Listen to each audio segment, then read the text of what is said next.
our Bini Bini Midsayap 2025 Sinugba Queen goes to Bini Bini number 9!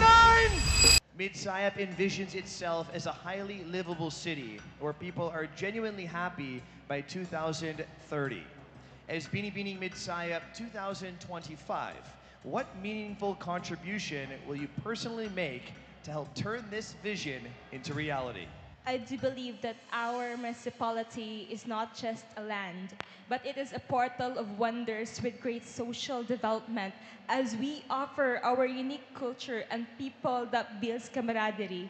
And as a Binibini Midsayap 2025, I can contribute everything that I have learned throughout my journey, being a resilient person. I grew up not having a dad. I was only 11 months old when my mom left me to work abroad. I was raised and loved by my aunt and grandma.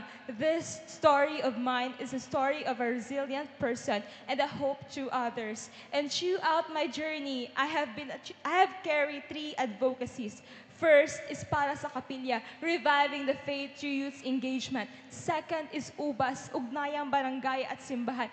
Third and lastly is Midsaya Penyo, tayo ang turismo. And I believe with my advocacy and as your Binibini Misaya, as I use this platform, I can give those advocacies to ripple to a wider audience. With that, Midsayap itself could be a livable city, especially with our local government unit headed by our Honorable Mayor, Mayor Rolly Yordaman Sakdalan. With his team, he had made a Midsayap who is progressive and also thankfully for the people of Midsayap Penyo being a responsible and good citizens. With that, we didn't just make a progressive municipality, but a collaborative and a transparent one. And I believe that as I stand here tonight, I could offer more to the world, to the Midsayap Penyos. Let us all remember, my dear Midsayap Penyos, na ang pagbangon at ang pagbabago, yan ang galing Midsayap Penyo. Isang masayang Midsayap,